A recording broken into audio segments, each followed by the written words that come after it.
What's up, y'all? It's Vitamin M coming at you with another bourbon review.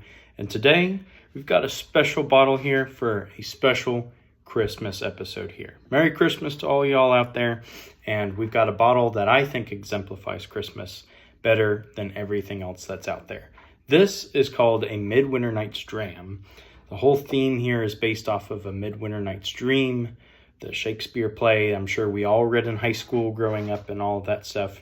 But that's really the theme and everything that's going on here. There's even a picture from whatever kind of act that it's trying to talk about here. Talk about the bottle here more in a little bit. But these guys are from High West Distillery, if I remember that correctly. It's on the label here too, out in Park City, Utah. They're actually the first legal distillery in the state of Utah. So they were established in around 2006, 2007 or so. And they started off blending all of these already made ryes and bourbons that are out there. And then 2014, they purchased a space that they could have their own distillery.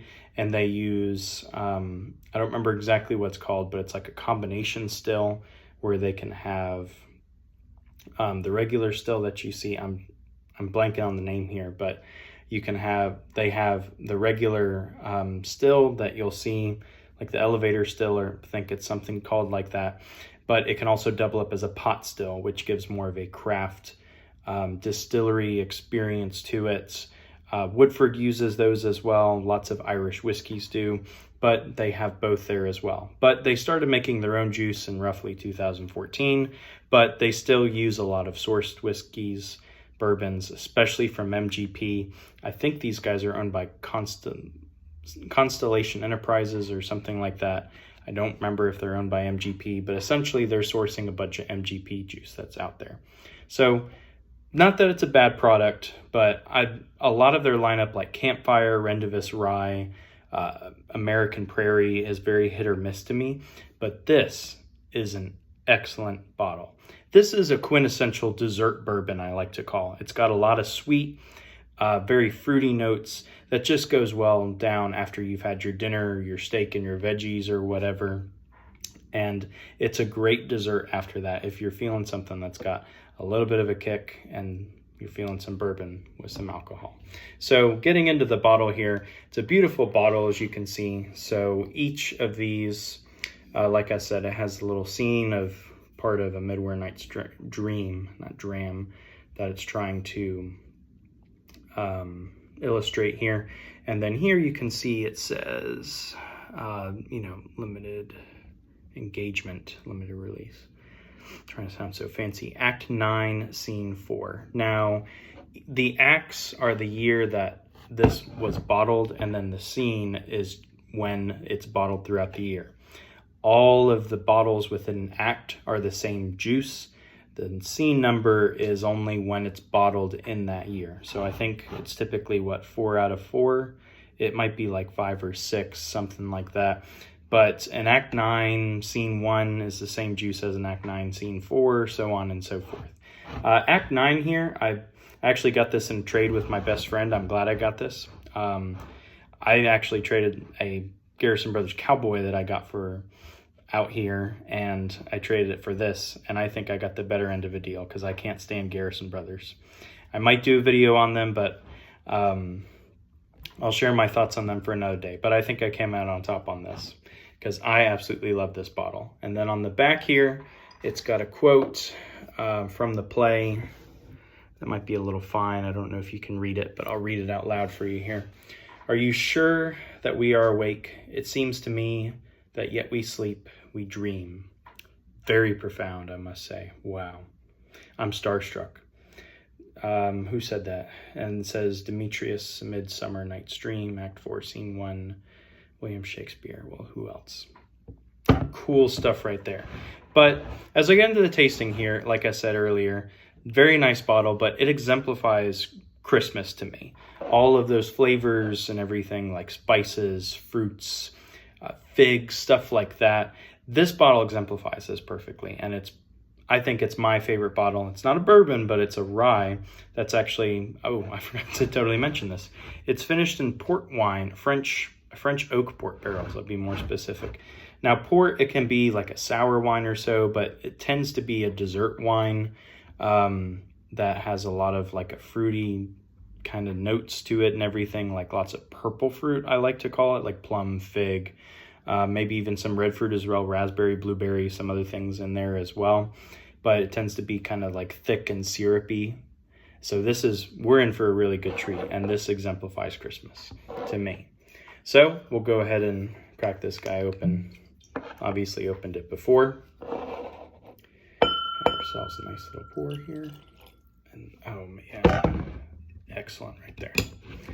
Okay, so we'll take a look at the color. It's looking pretty nice right there.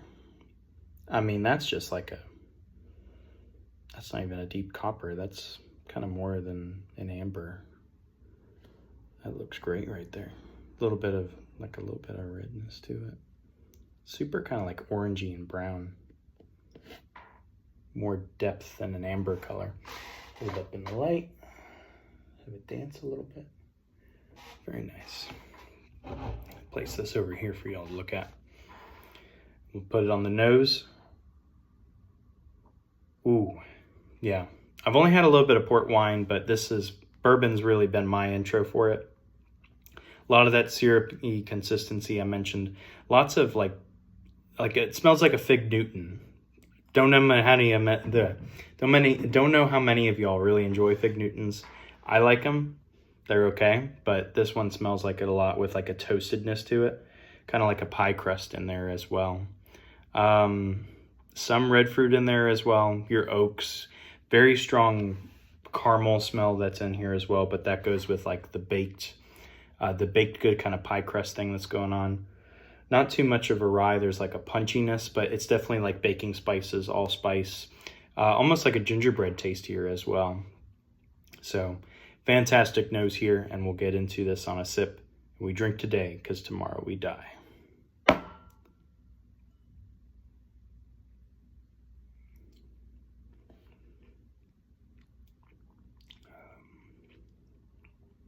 Oh yeah. Merry Christmas, you filthy animals. That is delectable.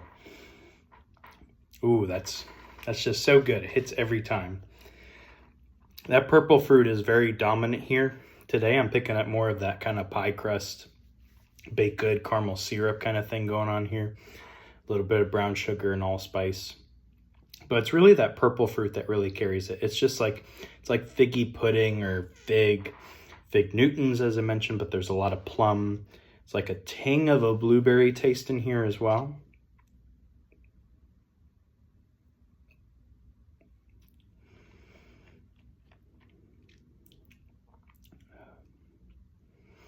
Oh man, that's just rock solid. That is good old Christmas taste right there if I've ever had some. That's really good stuff. Just exemplifies Christmas and winter so well. All the sweet goods you get with a lot of that dried kind of fruit.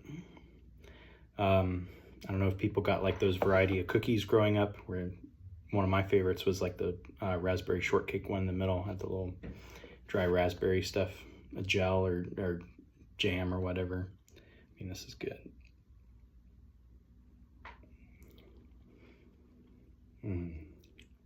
Great viscosity too. Just goes down so well. It's only 98.6 proof. It's not even bottled in bond. So it goes down really easy. It's supposed to be a dessert, almost wine. It's really supposed to be a dessert whiskey, I think, at the end of the day. If you're kind of getting sick of your cookies and baked goods at home, this is a pretty good alternative. But this dried fruit really stands out. Wow. Okay, I got a lot of like strawberry on the front of my tongue there for some reason. Never really gotten that on here, but this is excellent. Just quintessential Christmas taste. Spices, baking spices, fruit, plum, purple fruit, fig, a little bit of blueberry, like some red fruit, like I just said. Gingerbread even, like sugar cookie. It's got it all going on here. It's just a great rye, great blended everything that's scooped up in here, and fantastic bottle. But that'll wrap it up for this episode on this bottle that's an 8.5, and I hope y'all have a very Merry Christmas. Happy hunting, and I'll see you on the next episode. Cheers.